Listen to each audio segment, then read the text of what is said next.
Hello friends, today we are going to discuss the rate of change of one variable with respect to other. Consider this curve. ये curve लेते हैं जिसका equation है y is equal to F X. इसके नज़दीक में दो point consider करते हैं, एक p पॉइंट और एक q पॉइंट्स. तो आप देख सकते हैं p का जो कोऑर्डिनेट है वो हो जाएगा x1 comma F of x1, q का कोऑर्डिनेट है x2 comma F of x2. Now x changes from x1 to x2. Then change in x we denote by delta x. We can write as x2 minus x1. Corresponding change in y we can write as y2 minus y1 you can say, और इसको जो है आप f of x2 minus f of x1 से लिख सकते हो.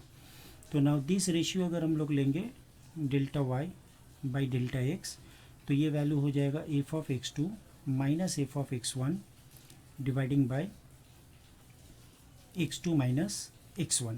Okay, ये जो क्वांटिटी है ये आपको क्या देगा, ये असल में आपको मिलेगा एवरेज रेट ऑफ चेंज. ये एवरेज रेट ऑफ चेंज है किसका, of y with respect to x on the interval x1 comma x2. Okay ना, ये इंटरवल में rate of change of y with respect to x, ये हमको ये क्वांटिटी से पता चलेगा. अगर ज्योमेट्रिकली देखते हैं तो आपको यहाँ पर एक सेकंड दिखेगा जो मैंने p और q को ज्वाइन किया है पिंक कलर के एक लाइन से. तो ये जो सेकंड है इसका जो स्लोप आएगा वही चीज़ delta y by delta x मिलता है ना. तो ये सेकंड का स्लोप तो that is equal to the slope of the second, slope of the second P Q, ये आपको मिलेगा delta Y by delta X से. तो now if you are going to calculate this things, that is F dash x1 which is limit, ये जो है limit delta x tends to zero हो जाएगा, then delta Y by delta X. ये आपको क्या देगा, limit delta x tends to zero, delta y का जो वैल्यू है वो है f of x2 minus f of x1 dividing by x2 minus x1.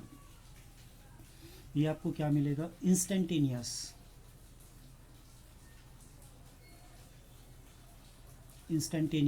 Rate of change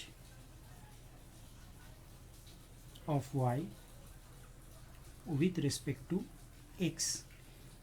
जब हम लोग limit delta x tends to zero लेंगे, मतलब ये जो x1 और x2 है इसके बीच का डिस्टेंस को जब हम लोग टेंस टू ज़ीरो करवाएंगे, x2 अप्रोचेज x1, देन आपको क्या मिलेगा, instantaneous rate of change of y with respect to x. और ये इस पॉइंट में अगर आप टेंजेंट ड्रॉ करते हैं एट द पॉइंट p, ये जो टेंजेंट रेड कलर का आया आप देख सकते हैं, ये टेंजेंट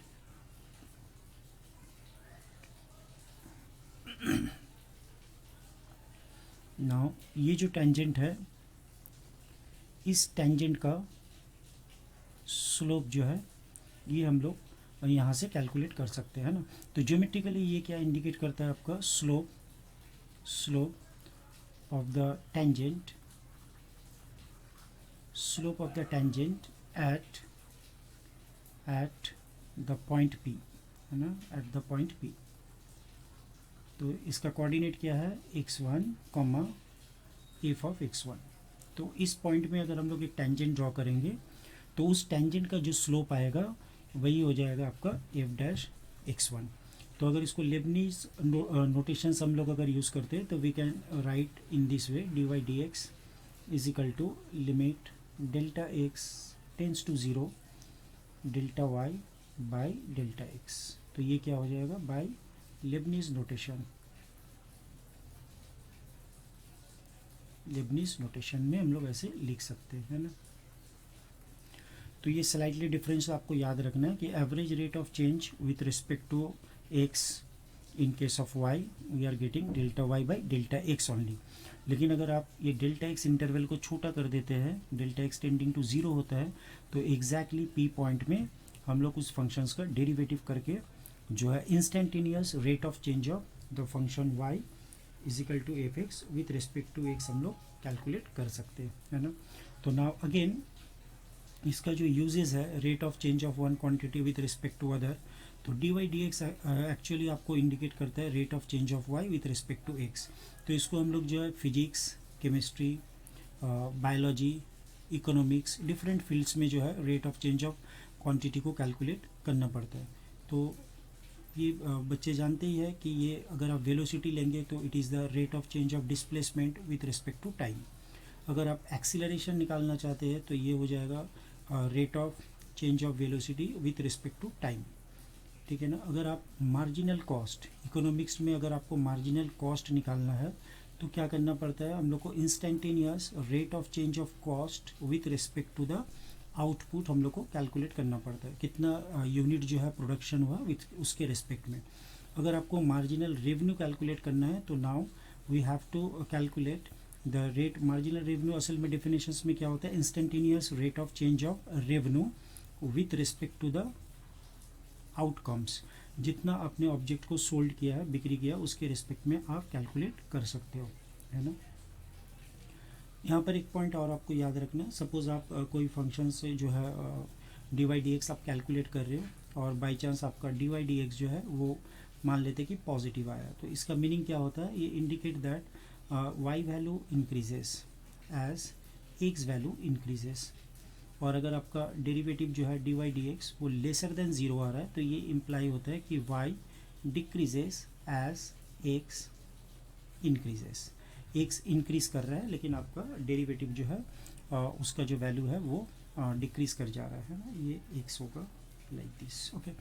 तो इसका ह्यूज एप्लीकेशंस होता है और हम लोग जो है हमेशा इसको rate of change of quantity हम लोग को कैलकुलेट करना पड़ता है। तो नेक्स्ट कुछ वीडियोस में आपको दिखाएंगे कि इन प्रॉब्लम सॉल्विंग और सम कुछ क्वेश्चंस सॉल्व करते हैं rate of change of one quantity with respect to other इस टॉपिक के ऊपर। Thank you viewers, thank you for watching my videos.